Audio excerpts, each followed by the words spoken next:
One nation one election, क्या यह हकीकत बन पाएगा? यह सवाल इस समय भारत की जनता के मन में उठ रहा है। मोदी 3.0 के 100 दिन पूरे होते ही केंद्र सरकार इस ओर तेजी से आगे बढ़ी है।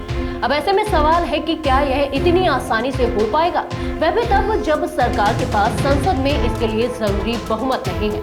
आज की रिपोर्ट में हम बात करेंगे कि क्या मोदी सरकार के लिए वन नेशन वन इलेक्शन की कौड़ी कितनी दूर की है और इस मांग का समर्थन कौन कौन कर सकता है।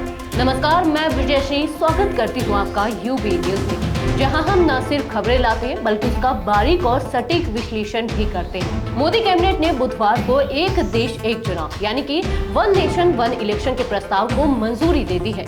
अब देश की 543 लोकसभा सीट और सभी राज्यों की कुल 4130 विधानसभा सीटों पर एक साथ चुनाव कराने की राह खुल गई।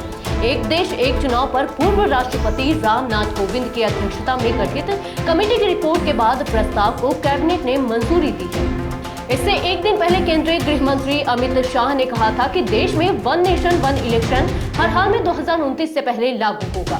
आपको बताते हैं कि क्या है वन नेशन वन इलेक्शन। एक देश एक चुनाव यानी कि वन नेशन वन इलेक्शन का मतलब है कि पूरे देश में एक साथ लोकसभा और विधानसभा चुनाव हो। ऐसे समझिए, देश की सभी 543 लोकसभा सीटों और सभी राज्यों व केंद्र शासित प्रदेशों की कुल 4130 विधानसभा सीटों पर एक साथ चुनाव होंगे। वोटर सांसद और विधायक चुनने के लिए एक ही दिन एक ही समय पर अपना वोट डाल सकेंगे। आपको बता दें कि मोदी सरकार ने एक देश एक चुनाव के अपने वादे को 2029 तक पूरा करने के लिए कदम बढ़ा दिए हैं। इसके लिए पूर्व राष्ट्रपति रामनाथ कोविंद की अध्यक्षता वाली एक उच्च स्तरीय समिति की सिफारिशों को स्वीकार किया गया है। लेकिन सवाल यह है कि क्या यह इतनी आसानी से लागू हो जाएगा?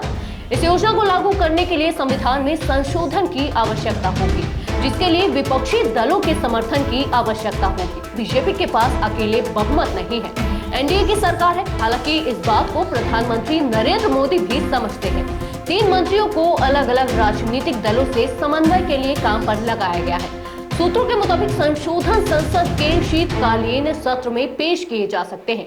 गृह मंत्री अमित शाह ने मंगलवार को मोदी सरकार के मौजूदा कार्यकाल में इस कदम को लागू करने के सरकार के इरादे को दोहराया था, लेकिन कम ही लोगों को उम्मीद थी कि सरकार इस मामले में इतनी तेजी से आगे बढ़ेगी, वह भी तब जब संसद में उसके पास पर्याप्त बहुमत नहीं है। संसद में एनडीए के पास इस बदलाव के लिए जरूरी बहुमत नहीं है और विपक्षी दलों का रुख भी स्पष्ट है। उनके पास इस कदम को विफल करने के लिए पर्याप्त ताकत है। केंद्रीय मंत्रिमंडल ने बुधवार को एक राष्ट्र एक चुनाव के प्रस्ताव को मंजूरी दे दी। इसके साथ ही प्रधानमंत्री नरेंद्र मोदी ने कहा कि लोकसभा और राज्य विधानसभाओं के चुनावों का एक साथ होना एक अनिवार्यता है, जिसे अनिश्चित काल तक टाला नहीं जा सकता है। मोदी ने एक्स पर लिखा, यह हमारे लोकतंत्र को और अधिक जीवन और सहभागी बनाने की दिशा में एक महत्वपूर्ण कदम है। उन्होंने कोविंद समिति की सराहना भी की। अब आपको समझाते हैं कि यह बदलाव कैसे संभव होगा। इसमें 2 चरणों में बदलाव की बात की गई है। पहला चरण, जिसमें लोकसभा और राज्य विधानसभाओं के लिए एक साथ चुनाव कराना शामिल है। इसके लिए संविधान में संशोधन की आवश्यकता होगी, जिसे संसद के दोनों सदनों द्वारा 2/3 बहुमत से मंजूरी की जरूरत होगी। दूसरा कदम, आम चुनावों के 100 दिनों के भीतर स्थानीय निकायों के चुनाव कराना। इसको लागू करने के लिए दूसरे संवैधानिक संशोधन की आवश्यकता होगी। इसके लिए कम से कम आधे राज्यों की ओर से मंजूरी की आवश्यकता होगी। जब समिति की सिफारिशें पेश की गई थी, तब बीजेपी को लोकसभा में पूर्ण बहुमत प्राप्त था। यह संविधान संशोधन के लिए 2/3 बहुमत तक पहुंच सकती थी, लेकिन लोकसभा चुनावों के बाद गणित बदल गया है।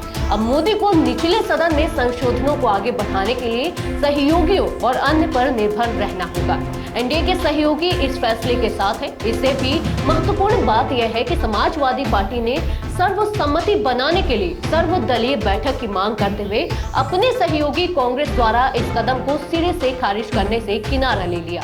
बीएसपी ने अपने पहले के विरोध को पलटते हुए इस विचार का समर्थन किया। कोविंद समिति के साथ विचार विमर्श के दौरान 32 राजनीतिक दलों ने इस योजना का समर्थन किया था, जबकि 15 ने इसका विरोध किया था। हालांकि सरकार को समर्थन मिलने की उम्मीद है। कैबिनेट की बैठक के बाद सूचना और प्रसारण मंत्री अश्विनी वैष्णव ने कहा कि सरकार पूरे देश में और विभिन्न समूहों के बीच चर्चा करेगी। हमारी सरकार सर्वसम्मति में विश्वास करती है, उच्च स्तरीय विचार विमर्श होगा। सूत्रों ने बताया कि बैठक में प्रधानमंत्री ने इसके फायदों के बारे में जागरूकता फैलाने की जरूरत पर जोर दिया है। इन फायदों में सरकारी खजाने की बचत, फैसले लेने में देरी से राहत, चुनावी थकान को कम करना, बेहतर शासन और स्थिरता और नीतियों में निरंतरता, जो एक साथ चुनाव कराने से होने की संभावना है, शामिल है। सूत्रों ने बताया कि 3 मंत्री राजनाथ सिंह, किरेन रिजिजू और अर्जुन राम मेघवाल इस योजना के लिए समर्थन जुटाने के लिए राजनीतिक दलों से विचार विमर्श करेंगे। अब आपको बताते हैं कि इस one nation one election committee में कितने और कौन-कौन सदस्य हैं।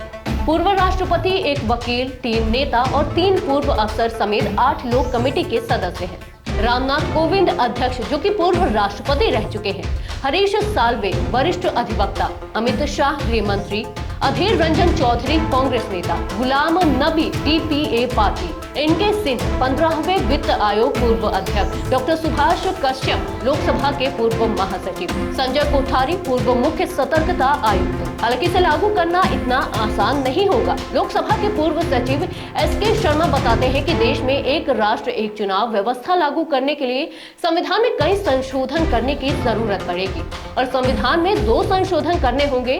अब सवाल यह है कि क्या मोदी सरकार यह कर पाएगी? तो यह थी हमारी आज की एक खास रिपोर्ट। आपको ये कैसी लगी, अपने विचार हमसे साझा करें। वीडियो को लाइक शेयर करें, साथ ही चैनल को सब्सक्राइब करें। UBA न्यूज आपके लिए लाता रहेगा देश विदेश से जुड़ी ऐसी ही तमाम खबरें। धन्यवाद।